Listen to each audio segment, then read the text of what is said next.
Ya, selamat datang. Kita berjumpa kembali dalam acara teori teknik manufaktur 2, aplikasi bubut. Oke, hari ini untuk materi teori, saya akan menjelaskan tentang capaian pembelajaran kompetensi yang pertama, yaitu mereview pembelajaran teori TM1, ya, bubut basic. Nah, di sini sebagai covernya terkait pembelajaran teori, ada suatu mahasiswa, ya ini mahasiswa saya waktu di Sugar Group dulu, dengan mesin bubut, ya, sedang mengerjakan. Nah, ini adalah mesin bubut NC, numerical control, mirip seperti mesin Micron, baik Micron tingkat 1, tingkat 2, ada DRO-nya, ada stopper feedingnya.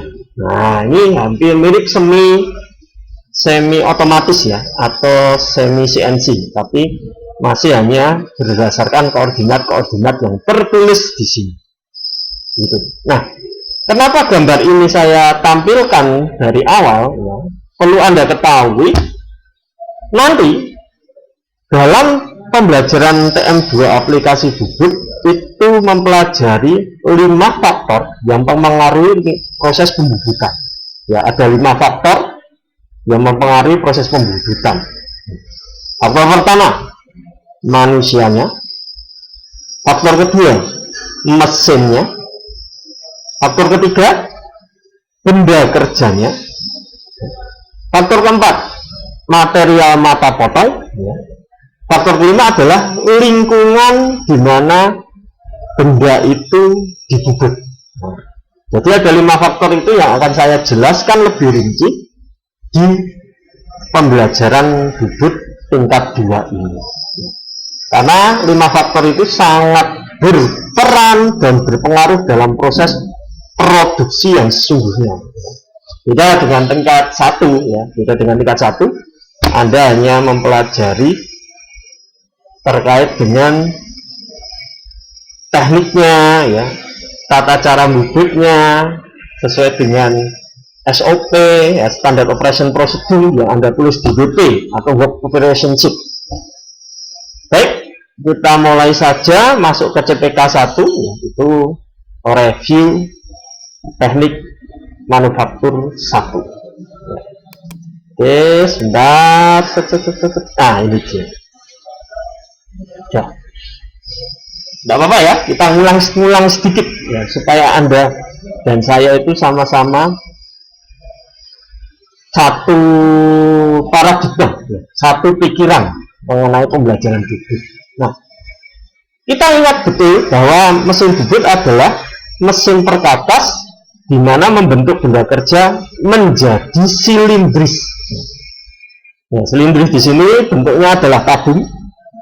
Meskipun nanti benda kerja awalnya bisa berbentuk segitiga, ya, memang di tingkat 1 nggak bubut segitiga, ya, atau prisma segitiga, prisma kotak, prisma segi 6, ya, bahkan, ya, semuanya kalau dikerjakan di mesin bubut menjadi silindris, ya.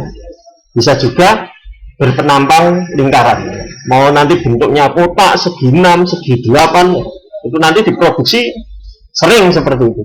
Atau mungkin poligon, bukan poligon sepeda tapi poligon segi banyak, ya, bukan sepeda, ya, poligon, ya, segi banyak itu kalau dibubut hasilnya tetap silindris, tabung, bahkan penampangnya adalah penampang lingkaran.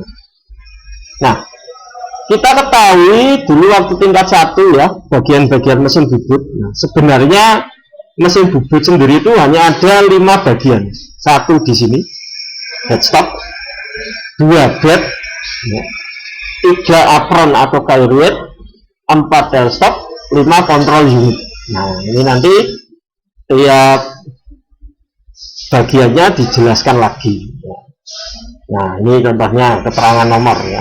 Headstock isinya bisa cat, ya, spindle, roda gigi, tuas RPM, tuas feeding. Begitu juga misalnya carrier, ya, ada kopling, ada feeding, ada ulir, apron, ya, longitudinal slit, top slit, bahkan pulpos, itu ada di carriage pembawa, gitu ya. Stop fungsinya bisa untuk left center, slit MT. Nah, ini contoh gambaran 5 bagian utama dalam mesin bubut. Beda kalau di tingkat 1 ini harus fit shot, ini ada lead screw. Nah, itu memang harus sedetail itu. Tapi kalau secara gamblangnya itu hanya ada 5 bagian. Itu ada di bagian carriage ya. Bed. Ya. Di bed itu ada fit shot, lead screw, on off spindle bar, rag gear. Nah, itu ada di bed. Paham ya? Nah, itu salah satu mempermudah mempelajari sesuatu. Gambarkan dulu dari posisi umumnya. Sama seperti kalau kamu menggunakan kalkulator. Gambaran dulu posisi umumnya. Ada angka, ada fungsi matematik, ya. Bahkan ada fungsi-fungsi untuk perhitungan sains yang lain. Nah, seperti itu. Baru pelajari detailnya. Ya. Jangan langsung detailnya, nanti bingung. Gitu ya. Baik, nah tugas 1 di CPK 1 ini tidak perlu dikerjakan. Maksudnya, jangan tertawa ya. Memang tugas 1 ini tidak saya maksudkan untuk Anda mengerjakan. Tapi Anda mencari tahu.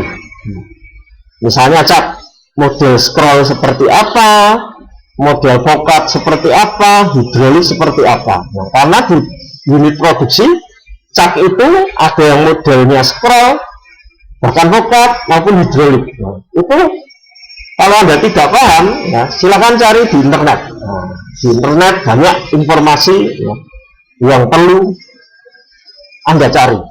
Makanya terus terang pembelajaran di mahasiswa, ya, kalau dia adalah 2 SKS atau 1 SKS teori, artinya 1 jam belajar di kampus, 1 jam belajar mandiri, 1 jam mencari informasi lain yang terkait dengan pembelajaran mandiri dan bersama dosen. Informasi terbaru, informasi terkini. Mungkin saja cak sekarang sudah ada yang model pneumatik. Nah, ada model cak yang pneumatik. Nah, selain pakai yang hidrolik. Mungkin. Silakan Anda mencari tahu. Contohnya, mencari tahu tentang slip arbor. Ini bukan masalah pelajaran millingnya, tapi slip MT3 seperti apa, MT4 seperti apa. Karena MT3 dan MT4 itu sering dipakai di mesin bubut. Ada counter slip, ada drill drive. Nah, drill drive atau counter slip itu sama, ya. Counter slip itu segitiga yang dipakai untuk kamu mengeluarkan slip konus di mesin drilling atau di tool drilling yang bentuknya konus. Counter slip atau drill drive itu bahasanya sama.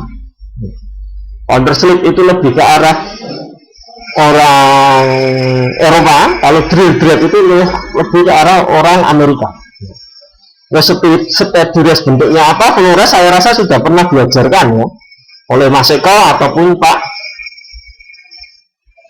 sama satu, aduh lupa saya, Pak Leo. Nah, Pak Leo, silakan ya, ingat-ingat lagi. Dead center, left center, pernah pakai. Left dot, drip plate itu, nah seperti apa drip plate? Nah, silahkan Anda pahami. Hajo, soft jaw. Nah, soft jaw ini akan Anda pakai ketika nanti produksi massal di tingkat 2. Nah, di soft jaw ini tidak diajarkan di tingkat 1. Ada juga double chuck. Nah, pengertian double chuck ini, kalau Anda lihat di settingan mesin-mesin CNC yang sekarang, atau mesin manual yang dulu, mesin Capstan, ya. Mesin Capstan itu ada yang double chuck. Double chuck ini gini. Cak 1 memegang kerja, cak kedua ada di tail stop. Nah, tail stopnya itu bisa diputar di mesin Capstan. Nanti ada semacam cak di mana ketika supaya tetap satu garis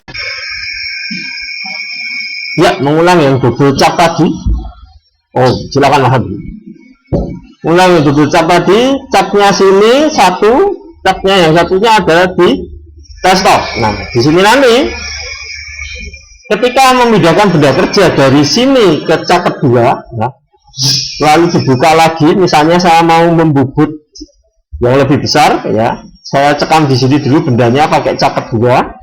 Nah, ini saya ganti, nanti didekatkan lagi untuk dipasang lagi di cap, atau lab centernya diganti dengan cap.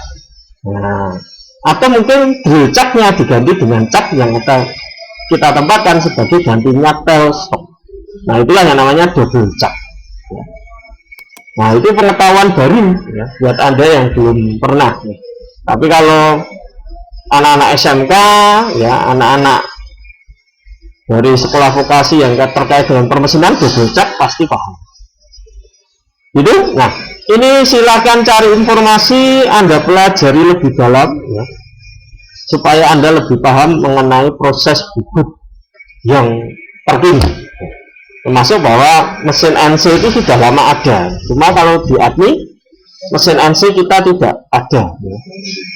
Dan mereka kontrol dengan koordinat seperti mesin mikron ya, bisa berjalan good, berhenti di koordinat tertentu. Nah, posisinya itu pas plus minus 5.000. Nah, kalau di Kernit ada ya, cuma di Pinako master ya belum. Kalau Kutzman sama satunya lagi Bayer ya, bukan gede Bayer. Kalau gede Bayer itu sebenarnya ya ada, tapi kita pakainya yang mesin manual. Oke, gitu. Baik. Nah, ini pernah saya ajarkan di praktek, tapi tidak semuanya. Bedanya dimensi mesin bubut dan pembubutan. Nah, dimensi mesin bubut ukuran terluar dari panjang kali lebar kali tinggi dari mesin bubut saat di packaging. Jadi mesin bubut dikotai. Nah, itulah ukuran dari dimensi mesin bubut. Kalau dimensi pembubutan, besarnya benda kerja yang dapat dikerjakan di mesin bubut tersebut. Nah, diameter benda kerjanya berapa, panjang benda kerjanya berapa. Nah, contohnya ini ada katalog mesin. Di sini Anda bisa memahami terkait dimensi mesin bubut dan dimensi pembubutan. Nanti ada overbed, over support, overdrive. Nah, ini penting ya. Ketika kita membeli mesin atau menggunakan mesin, spesifikasi mesin ini perlu diperhatikan. Contohnya untuk ulir, oh metriknya dari 0,2 sampai 14 ya, milimeter. Oh bobotnya dari 2 ppi sampai 72. Modulnya dari modul 0,3 sampai 3,5. Nah, ini untuk ulir goreng besar. Contohnya seperti itu, penting Anda ketahui. Setiap katalog mesin bubut itu menyebutkan kekuatan atau kemampuan dari mesin itu. Nah, contohnya ini transfer speed atau feeding melintang atau longitudinal. Nah, ini adalah feeding melintang 0,025 sampai 0,85 feeding passing. Nah, kita passing khusus untuk tipe ini. Tapi kalau untuk longitudinal atau memanjang itu 0,05 sampai 1,7. Karena kenapa? 0,05 ini secara teoritis M6 sudah masuk. Ya. Harapannya memang mesin konvensional itu M6 sudah cukup. Oke, jelas? Ya, saya rasa itu. Nah,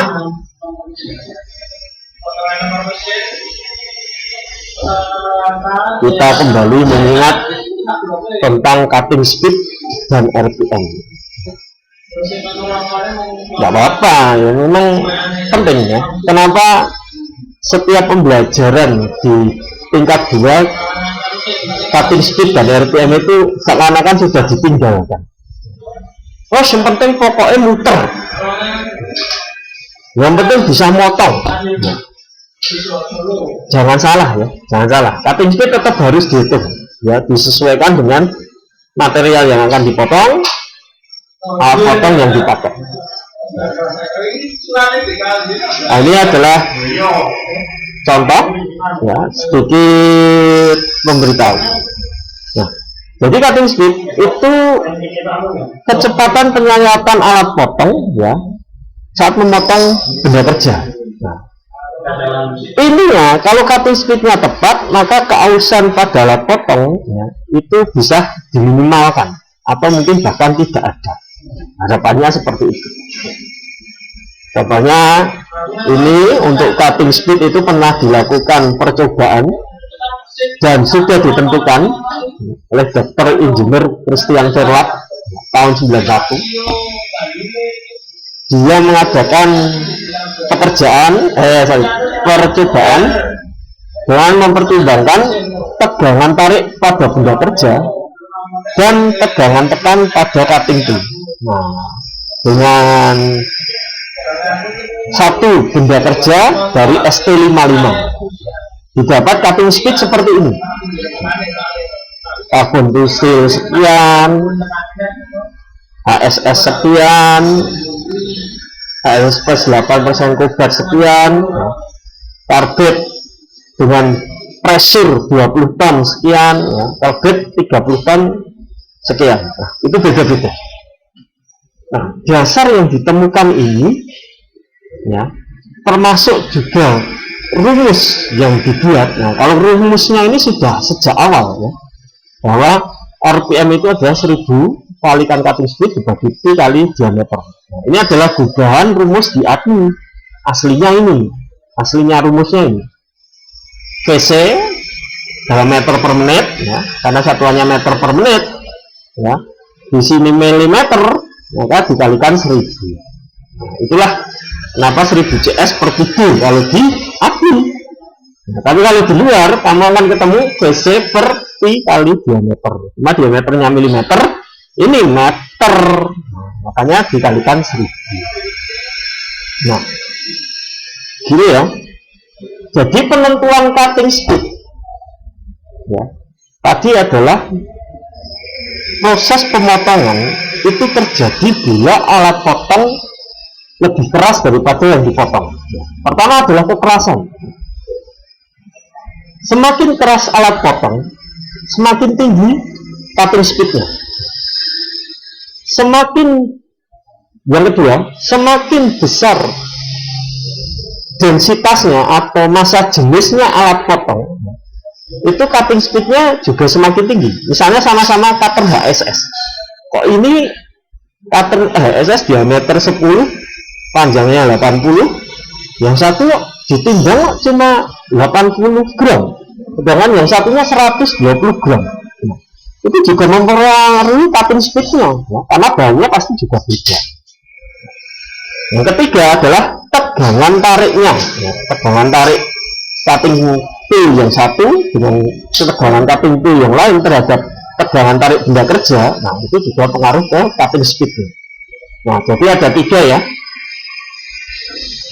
massa jenis, kekerasan, sama tegangan tarik. Nah, itu yang menjadi dasar penentuan cutting speed. Silahkan, nanti akan saya ajarkan. Misalnya gini, kalau HSS, ya, HSS ini untuk material ST55, ya, cutting speednya 15 meter per menit. Tapi kalau HSS biasa, ya, dengan MS, nah, caranya gampang, ya. MS kan 37 kg per milimeter persegi. Nah, ini kan 55, ya, gampang. 55 dibagi 37 kalikan 15. Nah, itulah cutting speed untuk MS. 55 bagi 37 kalikan 15. Nah, kalau HSS untuk ST55 menurut penemuan Mas Christian Verlaque ini, ya, adalah 15 meter per menit, sedangkan dengan cara HSS yang sama, ya, dengan tegangan tariknya, nah ini contohnya, nah, ketemu sampai 23 meter per menit. Itu untuk MS. Kalau untuk HSS ini, ya, untuk kecepatan potong ST55 adalah 15 meter. Ya, HSS ini untuk kecepatan baja 55 kg per meter persegi adalah 15 meter per menit, sedangkan untuk MS ST37 itu adalah 23 meter per menit. Nah, kenapa lebih tinggi? Karena tegangan tariknya lebih rendah, ya. Sedangkan alat potongnya semakin lebih keras. Ya, saya rasa itu nanti Anda akan pahami ketika di perbandingan, ya, pakai hukum perbandingan. Perbandingan tegangan tariknya material bisa, perbandingan dengan kekerasannya material bisa, termasuk perbandingan dengan massa jenisnya material juga bisa. Jadi ada 3 itu sebagai penentuan cutting speed. Oke, di sini adalah contoh mudah supaya Anda praktekkan di praktek. Misalnya untuk cutting tool HSS twist drill, rumusnya gampang, 5000 dibagi 2 meter. Itu hanya untuk praktek loh ya, bukan untuk teori. Kalau untuk spesial tool, misalnya mesin cut, cutting speed, countersink rimmer, ya, gampang. Untuk ST55 2000 dibagi 2 meter. Kalau target tool itu steel ini target cutting tool, ya, dengan target bracingan untuk benda kerja 55 30.000 bagi 2 meter. Misalnya diameternya 30, ya, berarti RPM-nya adalah 1000. Nah, untuk target. Oke, gitu. Nah, ini keterangannya, silakan dipelajari lebih dalam. Jadi cutting speed itu tidak main-main, makanya ketika RPM-nya sudah ditentukan dengan perhitungan yang tepat, maka nanti alat potongmu juga tidak cepat aus, umur pakainya lebih panjang. Itu untuk cutting speed. Nah, selain cutting speed, nah, apa RPM bisa juga ditentukan dengan tabel. Nah, ini adalah tabel hasil penemuan oleh tadi Dr. Engineer Christian Verlag, ya. Ya, ini gampang sekali. Misalnya ini adalah cutting speed, ini diameter benda kerja, ini RPM-nya. Ini macam-macam material. Mid steel, mid steel flow cast. Flow cast itu bahan khusus, ya, lebih halus. Kalau dengan pahat HSS itu cutting speednya 45, kuningan 45. Nah, kalau karbit juga, nah ini misalnya saya pakainya mid steel yang tes. Nah, ini sama ya, ini sama ini sama. Nah, bedanya apa? Cutting speednya sampai 100, ini 45, ya. Kenapa? Ya tadi tegangan tariknya antara HSS sama karbit itu sudah beda jauh, massa jenisnya juga beda jauh, kekerasannya juga beda jauh. Contohnya ini saya ngukur untuk benda kerja diameter 50, tinggal tarik, ya, dengan grafik, ya, yang 45 kan ini. Oh, berarti kalau dengan pada SS 300 RPM. Tapi kalau pakai karbit yang diameter 50, tarik sini, oh 600 RPM. Paham ya? Hampir 60% lebih tinggi pakai pahat karbit. Ini karbitnya termasuk drilling, turning, ya, ini khusus turning, ini head speed steel. Ya, silahkan dipahami cara penggunaannya. Ada kemungkinan nanti saya suruh pas ulangan, ya, atau tugas yang pernah saya katakan, ya, 2 kali ulangan 1 kali ujian, ya, bisa saja hanya menggunakan tabel RPM ini untuk mengerjakannya. Jelas ya, saya rasa itu yang perlu saya jelaskan. Nah, selain RPM, ya, selain RPM di buku itu juga menghitung feeding. Feeding ini mempengaruhi kekasaran sayatan. Misalnya saya mau nyayat hasilnya N6, N7 atau N6 atau N8. Feeding dalam mesin bubut adalah milimeter per revolusi. Nah, feeding ini ya terus terang untuk rumusnya ditemukan secara tidak sah. Tidak sah itu dalam artian tidak ada literaturnya. Tapi sebenarnya ada di meta. Sebentar ya, saya tunjukkan ya bukunya. Nah, Metal Trade Handbook ini. Nah, ini, aduh.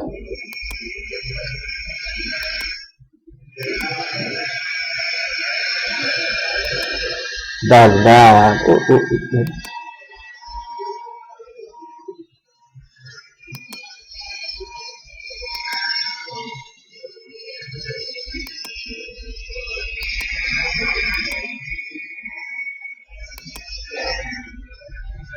sebentar, ada yang keliru.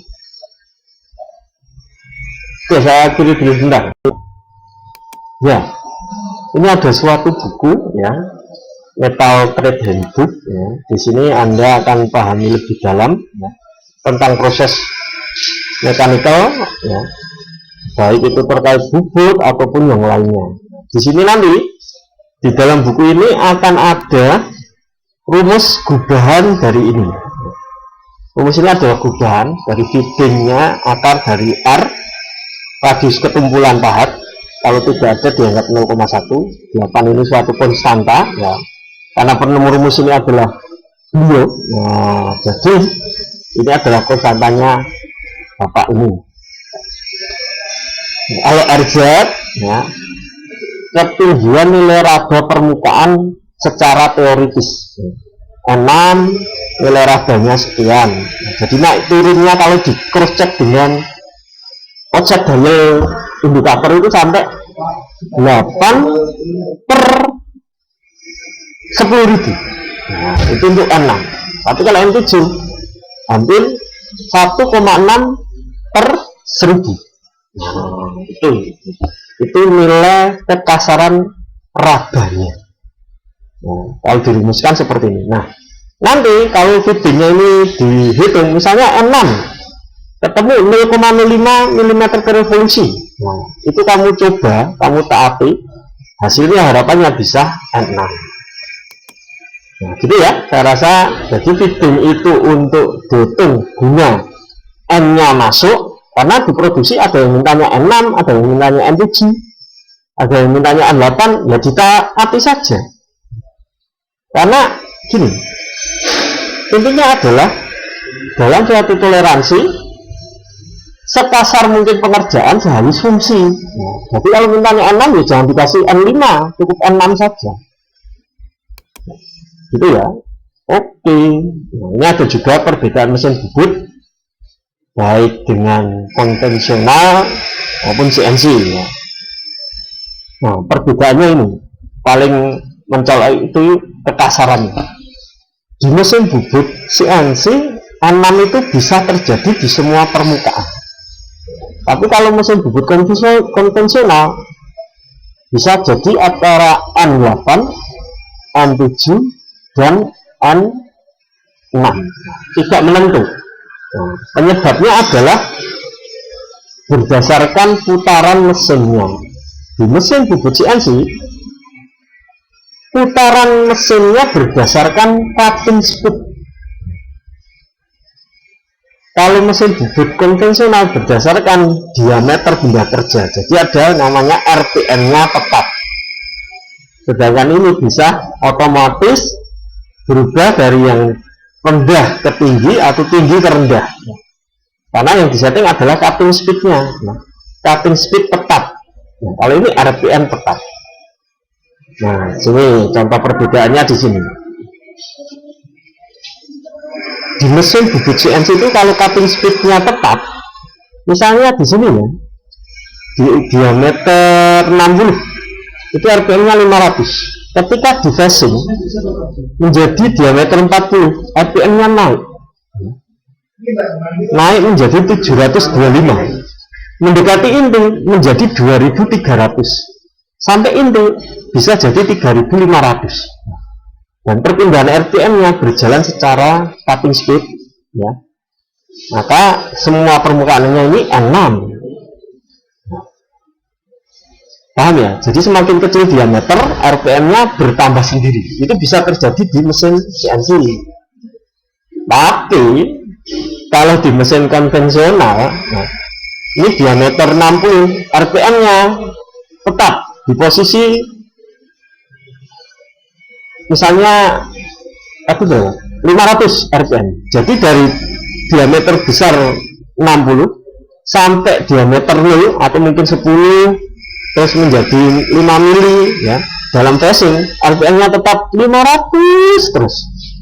Makanya yang paling halus adalah yang pinggir, semakin ke tengah semakin kasar.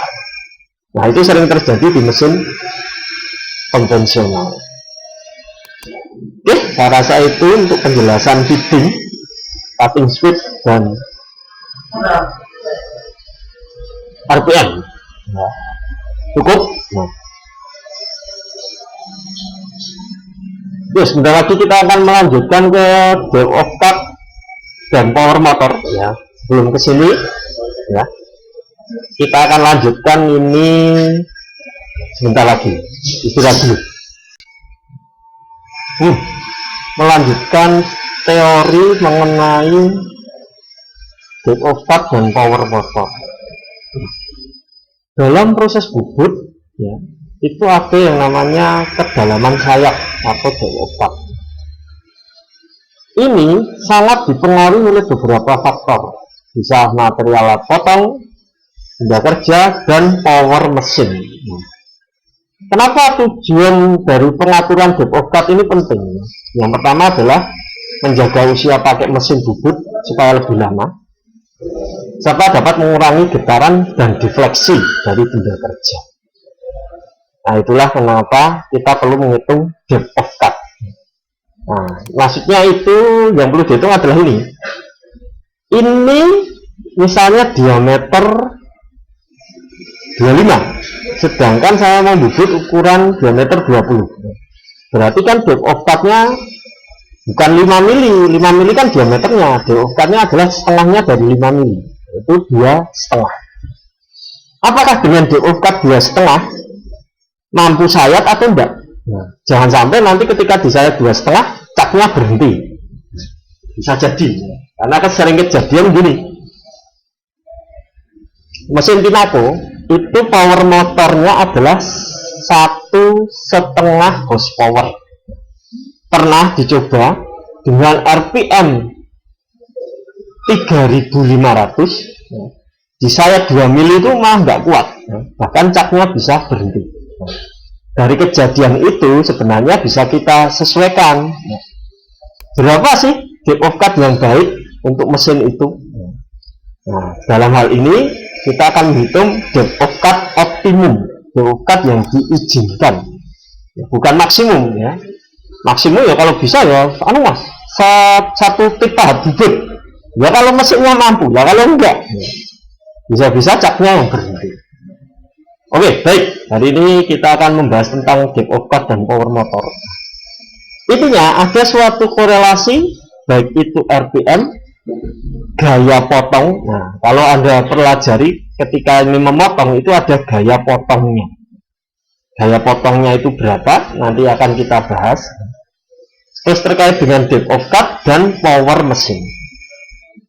Semakin rendah RPM, torsi meningkat. Ya, torsi mesin itu meningkat, gaya potong bertambah ya. Misalnya ini ada daya motornya adalah 3,5 horsepower, maka depth of cut-nya meningkat. Jadi kalau mau menambah depth of cut, jalan satu-satunya adalah mengurangi RPM.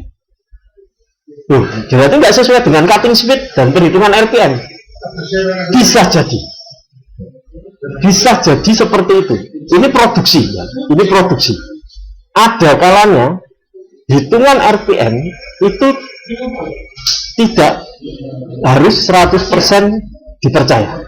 Makanya ketika nanti ada praktek di tingkat 2 sama Mas Beni sama Pak Jio, RP-nya diturunkan Mas, sekian, baru kuat.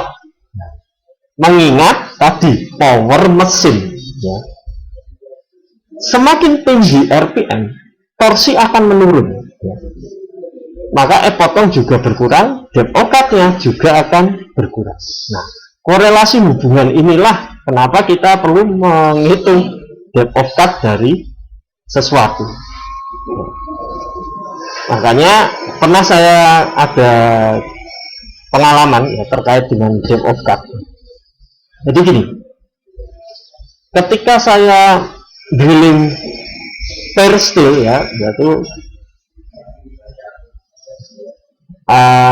baja yang cukup elastis dari diameter 5 ke 7 tidak masalah, tapi ketika 7 ke 10 yang kalah adalah twist drillnya. Nah, supaya twist drillnya kuat bagaimana? Ya, jalan satu-satunya adalah menghitung depth of cut-nya terhadap power motornya.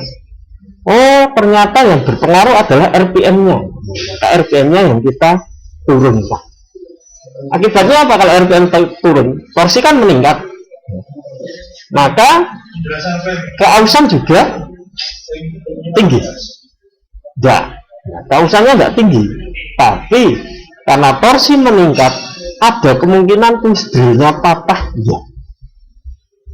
Ya, paham ya? Itulah kenapa kita perlu mempelajari kedalaman sayap pemotongan. Nah, potong yang sesuai mengakibatkan alat potong itu mampu menyerap benda kerja dengan baik.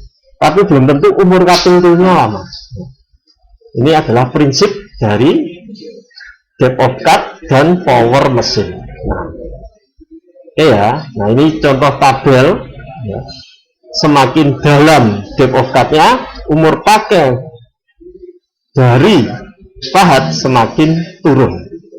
Nah, ini untuk pahat CNC ya, jadi agak hanya 0,1 mili ya, makanya tidak lebih dari 1 mili sesuai dengan radius pahatnya. Itu.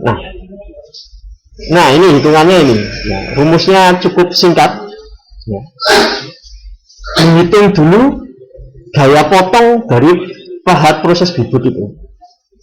Rumusnya itu kita manut rumus yang pernah diajarkan oleh Pak Sarjono atau mungkin sekarang Pak Rahmat. Ya, sekarang yang ngajarkan Pak Rahmat untuk mekanika teknik. Nah, di dalam momen torsi, rumus simpelnya adalah 9550 kali P per N. P di sini adalah power mesin dalam watt. N-nya adalah RPM. N sudah Anda pahami tadi 1000 CS per PD caranya ngitung di mesin bubut. Nah, P itulah power mesin bubut itu motor 3 pasangnya berapa watt. Nanti ketemu F potong. F potong adalah 9550 kali berapakah listrik 3 pasangnya yang dibutuhkan mesin itu. Oh, yang dimesinkan 1 horsepower. Nah, tapi diingat 1 horsepower adalah 735 watt.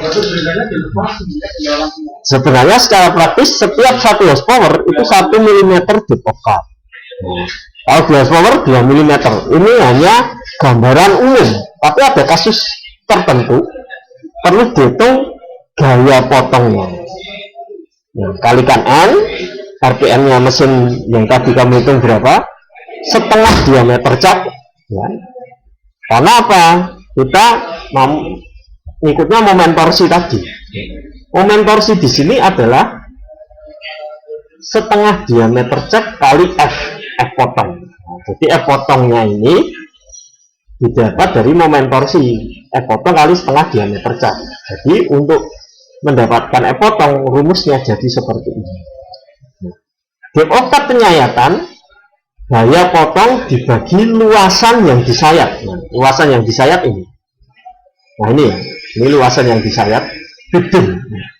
Feedingnya berapa? Misalnya 0,1. Nah, dalamnya sayatan berapa? Oh, 3 mili. Ya, jadi berubah. Ya. Kalau ini F potong, ya, T-nya ini adalah tegangan tarik material. Tegangan tarik material yang dipotong. A-nya adalah feeding kali depth of cut. Jadi luasan ini, luasan sayatan ya. Feeding kalikan depth of cut. Feeding kalikan depth of cut adalah A dari ini.